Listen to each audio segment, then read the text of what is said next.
what everybody walks into is basically what they're going to rise or fall to. If you have an absolute all-star walk onto a team and the average guy does 2 a month, like that all-star is, maybe they'll look at that and think there's some opportunity here and they'll stick around, but they want to be around winners. Like, that's not winning. This is the Solar Disruption Theory. Welcome to another episode of the Solar Disruption Theory podcast. I am your host, Chad Towner, and joining me is the wonderful Heather Morin. How you doing, Heather? Hey, everybody. Doing well. And we've got with us two very special guests. We've got the president of Boundless Energy, Jay Pelletz, as well as the CEO of Boundless Energy, Riley Traveler. How you guys doing? Doing good, Chad. Doing great. I want to get into a lot of stuff, but let's start with addressing the elephant in the room. Why are we in this office as opposed to our normal studio? Well, listen, I'm all about taking accountability. Unless it's your fault, Chad. Then I will not. I will not fall on the sword for your mistakes. We already did this once, didn't we, Jay? We didn't. We did a great job. I thought it was probably the best podcast episode that anybody would have ever heard. It was the best episode of all time, and the file got lost, and so as a way to make up for it, we flew out here, and we are here at Boundless headquarters in Riley Traveler's office, and there's a beautiful view outside. It's fall. We're in Massachusetts, as my buddy Kylie would say. It's sweater weather, and very, very nice view, but we can't see it because of the lighting. But yes, this is take 2 of the podcast with you guys, and no pressure. Better be better than the first one. It will be. It certainly will be. Although I said some of the funniest jokes that anybody had ever heard last time, and I don't remember them. But we'll never get them back. I'll take a couple cracks today. I'm sure Jay will. It'll be good. I think we got this. It'll be good. I'm concerned that the first time was so good, that's why the file got corrupted, and you're hoping this won't be as good, so it'll make others. Yeah, we're trying to make everybody else. Yes. We didn't want to set the bar too high. I know what it was. Is Brett? We actually technically recorded before Brett recorded episode 1. That's and true. It was so good that he sabotaged it. And I respect that. Brett's a winner. I've played golf with Brett. I played pickleball with Brett. The guy's a winner, and he found a way to win in this moment as well. So kudos to Brett. Yeah.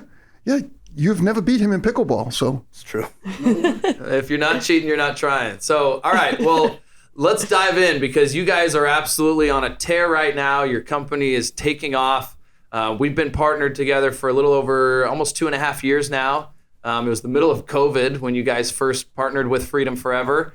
And you guys, through a lot of trial and error and a lot of adversity and a lot of kind of figuring things out, have kind of cracked a certain code on growth. And it's been amazing to see. Like this last month, you guys did almost 1,000 sales. The month before, you were at like 740 or 750. And so just to see that type of growth from one month to the next. I mean, earlier this year, you were only selling about 500. So how in the heck have you guys been able to grow that quickly and scale the way you have? Ultimately, we've just been trying to build what would be the best place on planet Earth to build a sales team, or multiple sales teams, or a region, or a division, or whatever, and plugging in those pieces. And I think we cracked a lot of codes when it comes to how do you actually put in the pieces so that a sales leader can grow their team month over month over month just by showing up and being great at motivation, being great at training. I think we've put in some things that sort of automate the growth of a sales team if you are an effective leader. So I'm really proud of the leadership team that we have across the board, from our DMs, our regionals. They're growing. They're doing a great job. And they're taking advantage of a lot of the systems we've put in, which I'm happy to talk about. But I think it's just a combination of all of those things and the culmination of all the lessons learned, which I'm sure we can get into some specifics. But it's a lot more. It's more than just one thing. It's everything, and everything's working. Jay, anything to add to that? No, I just double down on, Riley really is one of the best and effective leaders I've ever been around. And he kind of creates the culture for this company. We work tirelessly every day, and from every leadership level to try to make this the best place anybody would ever want to sell solar in. You guys generated almost $24 million worth of revenue last month that'll eventually get installed.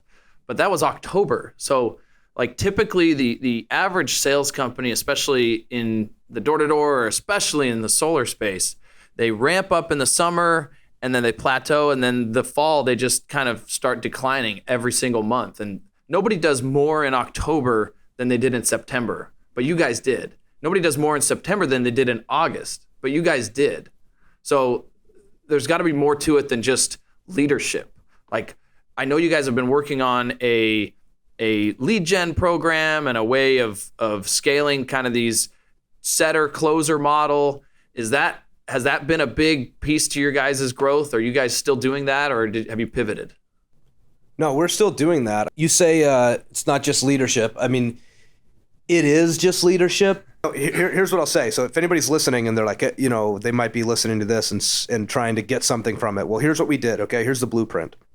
We built a lead gen program. That lead gen program, those are typically younger demographics. They're coming in, they're looking for an opportunity to make money quickly, and they're looking for an opportunity to grow. They want to learn and they want to grow and they want to develop. So they want to get managerial experience, okay? Solar is difficult, but lead gen is not as difficult as selling solar in its entirety.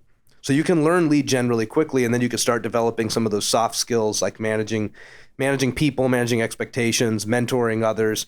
So we have a program that allows somebody to come in and they can get that. They can get it quickly. We have a recruiting department. Recruiting is the fuel that allows a company to keep moving and keep growing. Our recruiting department kicks ass. We have, big shout out to Shannon Urato, who helped us build that thing from the very, very beginning. Like, we're trying to make this thing homegrown. I've always been a big fan of, I love sports. My favorite sports teams are always those that they draft really well and then they develop their talent, and then that talent turns into superstars. I think the Golden State Warriors are a phenomenal example of that. I'm not a Warriors fan per se, but I'm a fan of their system and I'm a fan of what they've been able to do. Obviously, living in Boston, you got the Boston Celtics that they drafted Jason Tatum and Jaylen Brown in back-to-back years, and they've built a really strong organization around these two kids, homegrown talent. So, we started with some seasoned veterans. Got to give a shout out to Hansel DeSoto, Zach Moltrop. These are two they've been around the block forever. They've been running phenomenal teams. They know lead gen inside and out. They know running teams, building teams, and then we've been recruiting. So our recruiting department is killing it. They're doing a great job. But imagine yourself as a manager, Chad. So if you're a sales manager or a lead gen manager, our lead gen managers, every 2 weeks they have a class of 3, 4, 5, 6 new people come and join their team. Yeah. Every 2 weeks. They don't even have to think about it. So their job is to help people produce, is to coach, mentor, and train, but the team's getting built. You've been in direct sales for many, many years. I remember managing my first team. I got promoted to be a manager at Solar City back in the day. And I moved my wife and myself, we moved out to South Jersey. And I get there and I'm like, all right. Where's my team? There was nobody there. So I started placing ads on Craigslist, Indeed.com, ZipRecruiter, and then I'm interviewing people all day, and it takes a long time to find good talent. And then when you find them, again, I would run into the same thing that our recruiters find today, where I would hire somebody that I'm excited about, and the next day they don't show up, and I'm thinking, what's wrong with me? Yeah. And so you spend all this time to try and build a team, and it takes so long. And so I just remember thinking, man, it would be so nice if I could focus on selling, training, mentoring. And if I just had a new crop of people coming in every couple of weeks, like, this thing would grow automatically. Yeah. And so we looked at this and we're like, let's just build a machine that would be a leader's dream. How do you build a leader's dream? I think leaders just want to have a place where their people can grow. If you're in sales, that you're getting leads coming in, because leads are very nice to have. If you're self-genning all the time, that's amazing. There's more money in your self-gen deals, but it's nice getting some leads. It's nice getting some supplementary deals out there that you can get referrals from. And then it's nice having people coming onto your team. So our teams have been growing. I look at the graphs, this last year and our regionals and what they've been able to do.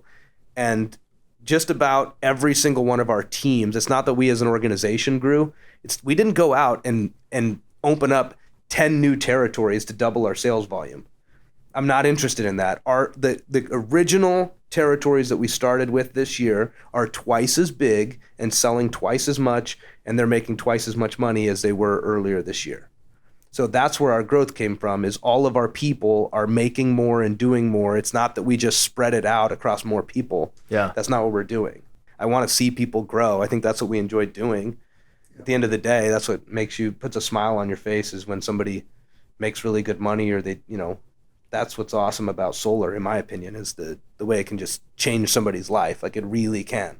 How did you find solar, Riley? Was it by accident? For me, like when I was reached out to from a Freedom Forever recruiter, I didn't even know, like, what is Freedom Forever? Is this like a military company? No idea, but so obviously so glad that I did find solar. So curious, like, what's your backstory and how did you guys get here, and how was Boundless Energy started?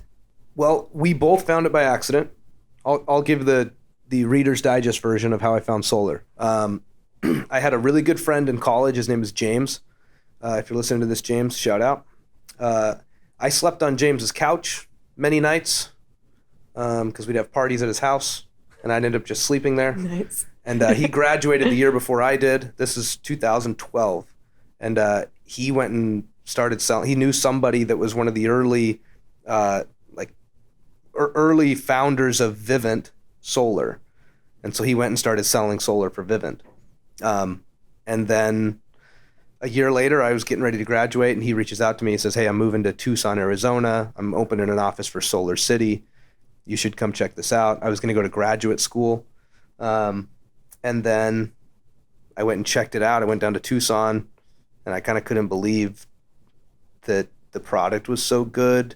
I'd sold alarms in the summers, and I remember like we went out knocking doors, and then I watched him sell a deal, and like I couldn't believe the value proposition and the commissions and everything about it was just unbelievable. So I'm like, well, I remember telling my parents, like, "Hey, I'm not going to go to grad school. I'm going to go, I got this way better job. It's door knocking, 100% commission." And they're like, "Oh, that sounds..." They're like, "Oh, grad school." They're like, "Oh, we were proud of you." Perfect. Yeah. They must be super proud now. Yeah, who knows? Who knows? Maybe they are. But yeah, it's by accident. I mean, I'm just lucky. I knew somebody introduced it to me, and then I saw what it was, and I couldn't believe it. It's been an incredible run. Yeah, that was 2013. So kind of similar for you. It's just about an accident for you as well, huh? Yeah, mine, I'll give you the quick Reader's Digest version. So basically, I was in the family business for like 32 years, and just things happen within the family. What kind of business was it? General contract, built houses, put in roads, Yep. developments, things like that. Very successful. Towards the end, it wasn't, and kind of got into a family feud, I guess. And next thing you know, I was left with a couple $1 million in debt and nothing. And so at 53 years old, I answered an Indeed.com ad to go bang doors for a local solar company here. And that was 2017. And then one thing led to another, and now I'm the president of Boundless. And I question if I have any upward mobility at this point. But yeah. We'll discuss it in your one-on-one. There's a few weaknesses that we need to address and shore up, but potentially. But yeah, yeah, basically I had nothing, and it was, again, at 53 years old as a last resort, I guess. I just started knocking doors, and I didn't have much else going on, so I knocked doors for 12. I wasn't that good. I was pretty good, but I just knocked doors for 12 to 14 hours a day. So I just knocked more doors than everybody else. So I had more opportunities than everybody else. And so I ended up closing more deals than everybody else. And just started working alongside Riley. And that's when we met around 2017. And that's how everything started. Yeah, you get lucky sometimes. So I was the regional manager in this territory, and I show up, I've just joined this new company, and Jay is there. And the first month I'm there, Jay was the number one rep in the territory. So he was the best rep in the whole region. I'm like, "Oh, who's this guy?" And I get to know him. And then I found out that was his third month. He was the worst rep for his first 2, and I didn't see that, fortunately, because I would have judged him harshly.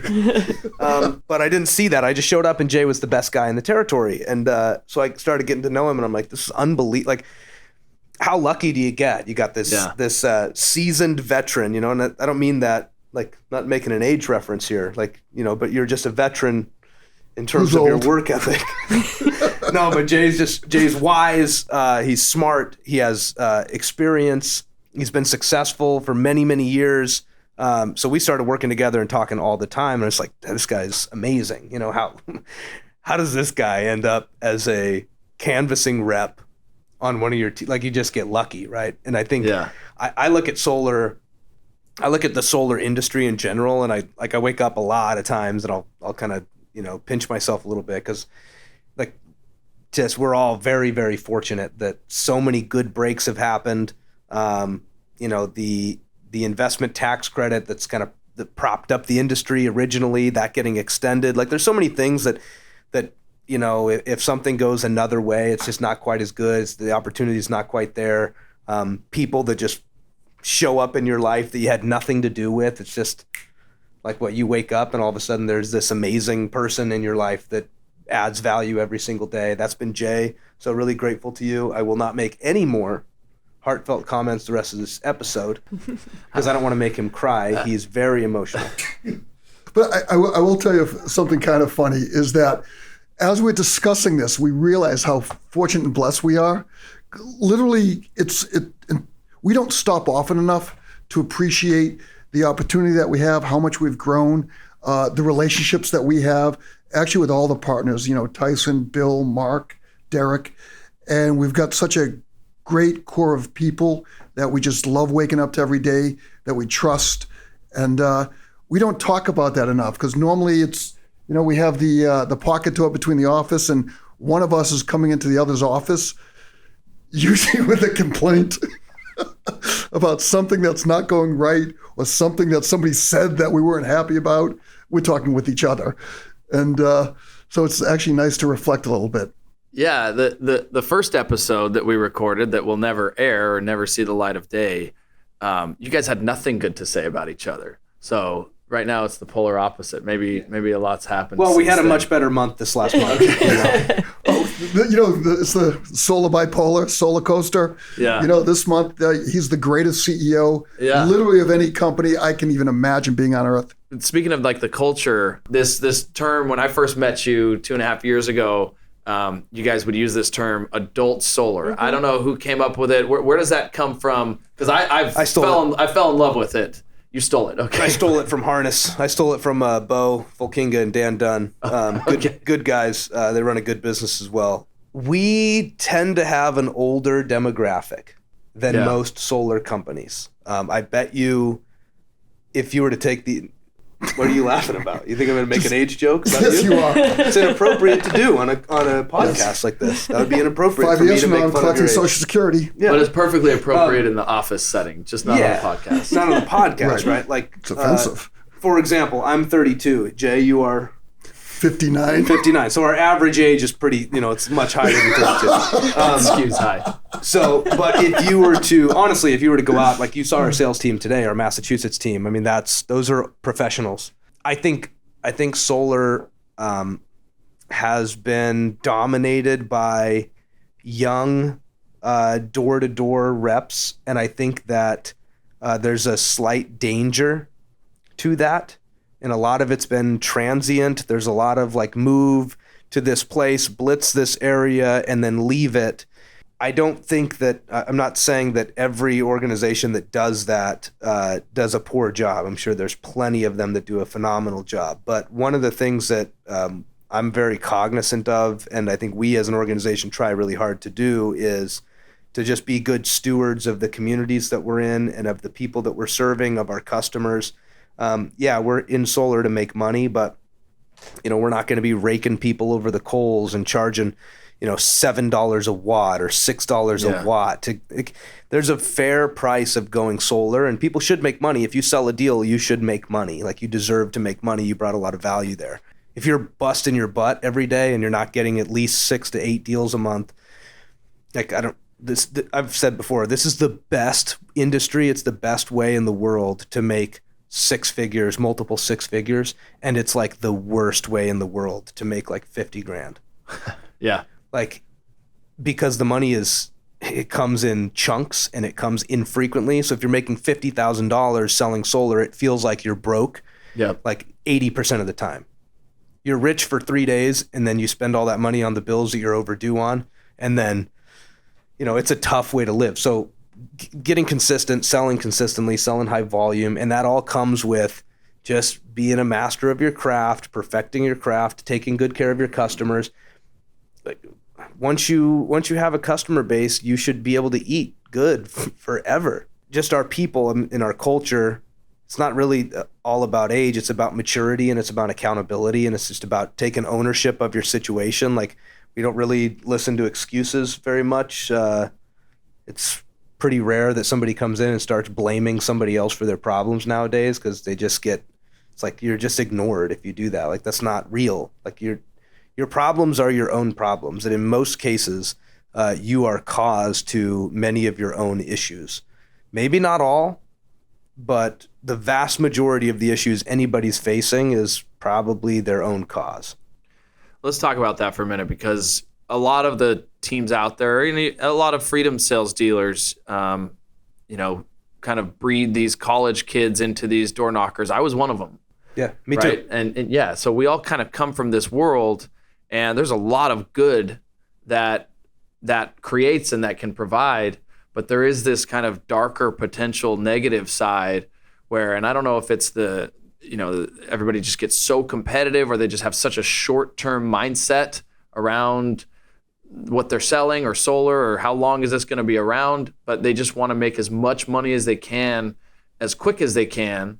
And that leads to either charging customers too much money, or not giving them a big enough of an offset, making them think that they're getting something that they're not, or they're not getting something that they are. And so it creates this issue that is plaguing a lot of companies right now. I mean, there's a lot of companies who are ending up on the news, et cetera. And it worries me that there's not enough companies that are policing that and making sure that their sales reps are taking care of the customer and being compliant or putting the customer first. And in this world, sales reps can sell a project for any price, right? We've talked about this on previous episodes where a customer, if they're not fully educated, they don't know what they should be paying, and they don't know what their offset should be. It's the sales rep's job to explain that and educate them. But if they don't do that, there is a potential recipe for disaster. So the one question is like, okay, how do we do a better job training our sales reps? I think you guys have done that. How do we educate more customers? How do we get the base level of understanding in the United States around solar with every human being to a higher level, to where if a customer is presented with a price point or a proposal that's just way, way higher than it should be, that they actually recognize it and understand, oh, I'm not paying that. That's way too high. It's a big challenge. I mean, every solar company has a responsibility to train their people. And so I think that one of the biggest failures of the industry is on the training side. I remember coming in to the first team that I was on, and a couple of months in, somebody asked what was net metering. And a very basic, fundamental, function of solar in many markets, right? Not every market has net metering anymore, but in the very beginning, the vast majority of them did. And I remember sitting in a team meeting, and I heard somebody try and explain net metering, and it was wrong. And then somebody else tried to correct them, and they were wrong. Oh no. And there was like this battle of a couple of people speaking up, trying to explain what net metering was. And I remember like walking away from that going, whoa, like I just thought everybody knew this. and not everybody knows it. So how do you educate a homeowner? Well, first you got to educate yourself. Like, do you actually understand your market? Do you understand the rules and how things work? I mean, one of the things here in Massachusetts, there's a 25 kilowatt AC inverter cap. So you can sell a system, over 25 kilowatt AC, but the net metering rules are different if you do that.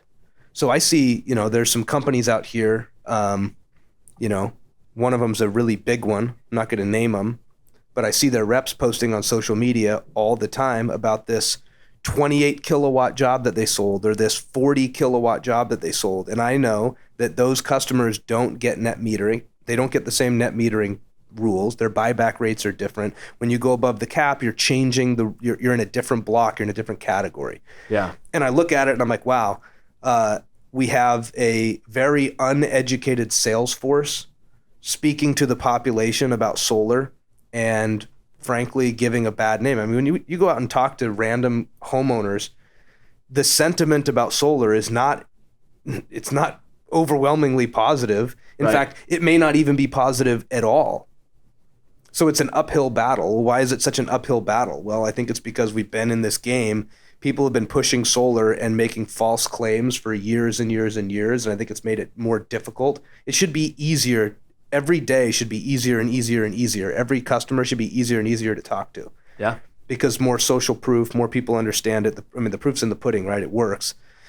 But for whatever reason, there's just a lot of shortcuts taken on the training side, and that leads to bad experiences. It leads to misinformation being spread. It leads to misunderstandings with customers. The easiest customer in the world to sell should be the next door neighbor of a solar customer. Yep. But some of those are actually the hardest because the person that has solar doesn't know who their rep was that signed them up years ago. They're out of contact, which talk about the lowest hanging fruit in the world is your neighbors of your own customers. Which back to like the adult thing. People that are generally older tend to understand the value of relationships and long-term value. Yeah. Whereas those that are newer to the workforce are they've only experienced, a quick, wham bam style of sale, make your money and run. We look for professionals. We look for people that have experience, people that are entrenched in their communities, and they tend to do really, really well. And when you talk about self-gen, I would say solar is predominantly door knocking, right? Yeah. You would say that? Yeah. I would say that we have our canvassing department that does lead gen. Outside of that, I would say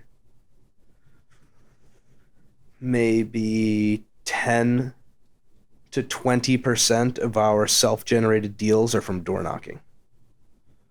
The vast majority of them are from referrals and from just networking and those types of relationships. So if you do it right and you sell one deal and you sell it really well and that person really understands what this is and how it works and you deliver on expectations, well, that person's going to feed you deals for the rest of your career. Yeah. And if you go in to make the most amount of money possible and you make outrageous claims and promises and you collect your check and you disappear, your next deal is actually harder than your last. It's like, what a fool's errand. Like, it should get easier and easier every day. And I'm really proud of our team and our people because they're selling more and I think they're working less. Yeah, it really is. The fact that a lot of our deals come from referrals is just a validation of what we do from the top down. And it really, again, it starts with Riley. And money is not, we don't want money to ever be the number one thing that people are going after. Money is a byproduct of being very ethical, of being educational, and then doing your job as a professional. And I think our organization has probably more professionals than any other solar organization.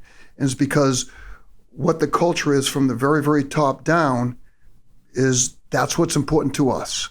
We don't want people coming in and going, oh my God, I just took this lady for a $15,000 commission. First thing we start doing is we start looking up the deal just to make sure that this lady didn't get screwed. The thing is, like, when our people go out there and go sell 15, 20, 25 deals, they're selling it right. They're being professionals. They're getting a lot of referrals which is, again, a validation of how they go about their business. And because of that, we're really proud of the way we do our business. Yeah, it's this concept of, the less you take, the more you make, right? You get more referrals, more happy customers, and it has the opposite effect of what I think, to your point, what we as an industry have been fighting for years is, going to try and change the narrative in customers' minds around solar and how it can benefit them. But it's becoming a steeper and steeper uphill battle. But there's a lot of wins as well. So, can I say one more thing before Yes. you go to your next question? I remember I used to hear some of this stuff. There's like this, like two schools of thought almost, but there's not. They actually blend. But there's a school of thought of like there's this like really nice, friendly, like super ethical, whatever, and then you got like this hardened like winner. Yeah, when it's all said and done, you should be able to look at your customer and say, "So, do you see why everybody's doing this?" Mm-hmm. yeah. And they're like, "Yeah, I do." It's like, "All right, well, let's get you going too." It's not this, I'm hard closing you. I'm using Right. all these old school sales techniques. It's like solar. It makes so much sense to do this that if people aren't saying yes to you, it's because you're just not explaining how it works. Mm-hmm. Like they just don't understand. If they understood how it worked, they would have solar panels on their roof. Yeah. So if you're, a little tip to every solar salesperson out there, if you're walking away from deals where people need to think about it, or it's like you're not explaining it. It's not them, it's you. Like you need to explain this better. Maybe you are explaining it well, but they don't trust you. So there's a trust factor there. But I mean, if people understand how this works and they like you and they trust you, not to oversimplify this thing, but it's that simple. It really is. Mm-hmm. From a product standpoint, I agree.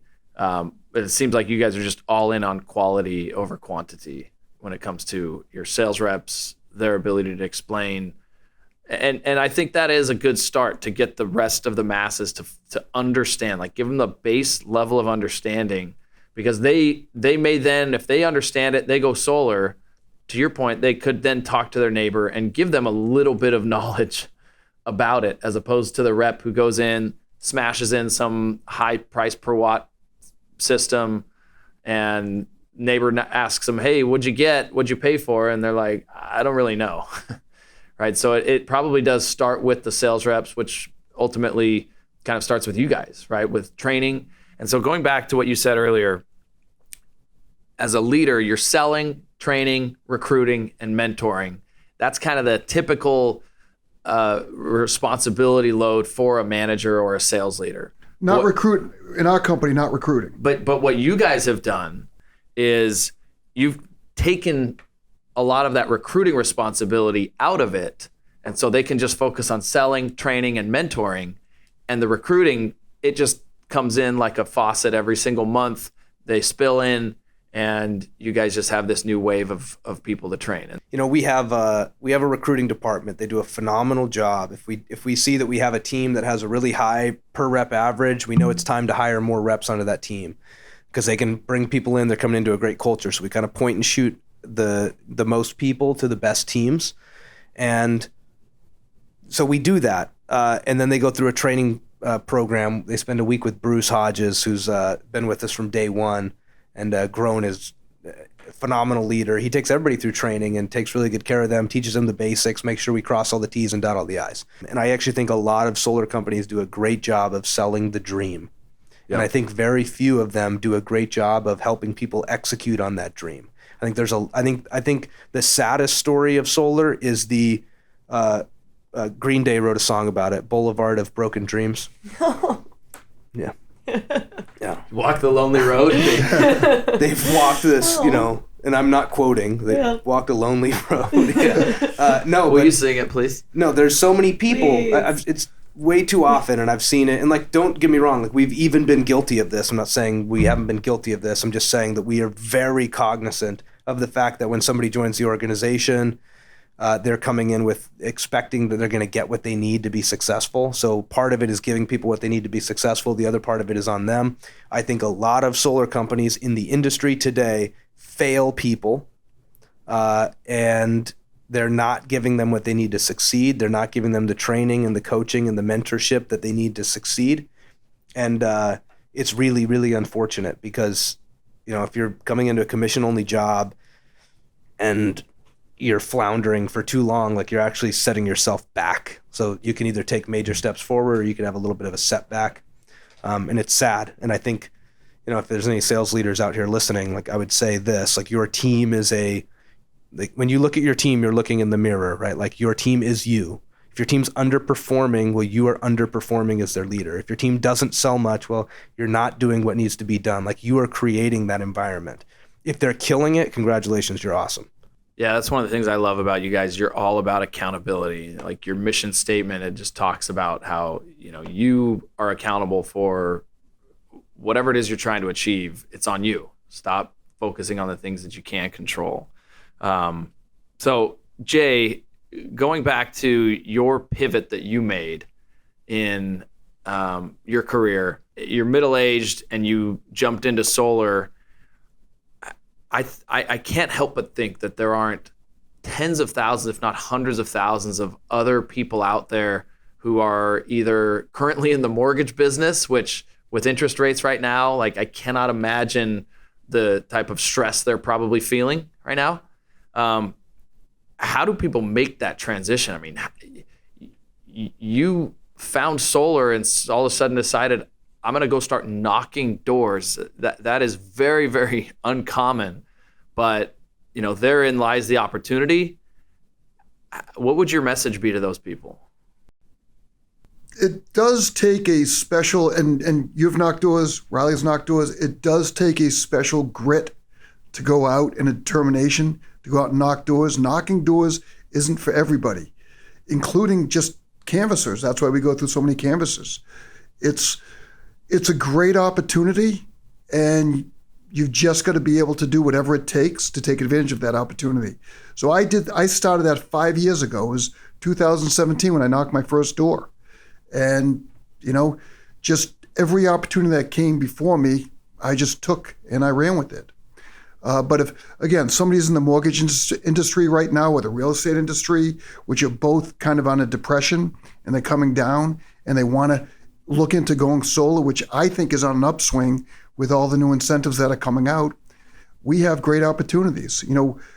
Not everybody who gets into solar has to door knock. You seem to get recognized more if you do go out and you have the grit and you show that you can door knock. Even us, we have a really warm place in our hearts for anybody who's willing to go out there and start banging doors. It says a lot about the person. But literally, if anybody's in an industry that they don't feel is going the right way and they are interested in trying out solar, we've got programs set up for the training and the mentoring. And we're a good home for people to come and start their career. And how do they find Boundless? www.boundlessinc.com. That's probably the first place. Boundlessinc.com. Okay. Yeah. Great. Send them there. They could just walk into the office. Well, if they were in Marlboro, we're a nationwide company. So they could fly to Massachusetts and walk into the office. Fly in, come say hello. All right, last question. Riley, what does the future look like for Boundless in an ideal scenario? Well, we started this with the goal of creating financial wealth and freedom. I would call it generational wealth, or like that type of wealth that can really change your family's future. We wanted to make that for 1,000 people. That was kind of our goal in the beginning, was could we create financial freedom for 1,000 people? And it feels a little small, like looking at it today, as I it seemed big at the time. Like, yeah, we want to keep growing and keep creating opportunity, and keep being good stewards of the people that come in and put their faith in us. I think next year at this time, we really did crack a code this year. We've been building it for 2 years, and with the belief that this is what we needed to build. If we build this will work. Yeah. And it took a long time to get all those pieces functioning in unison. But today it works. So what's going to happen this next year is, we just missed 1,000 sales. Like, we did just good enough to piss us off. We wanted to hit 1,000 sales by October. We run a big competition in March to kind of kick off the year. We run SummerSlam in June, and then we run Oktoberfest in October. So you said most companies tend to fall off after the summer. We actually build to this crescendo in October. I think next year we're looking to hit a double. We're going to just try and keep hitting a double. In a year from now, if we do this podcast again in November next year, we'll be celebrating that we did over 2,000 deals. Mark your calendar for 2024. I'd say we're going to do 4,000. I just think that the systems that we built and the people that we have in place overseeing those departments are just like, they're just better. Like we did it better. And I think we have better people.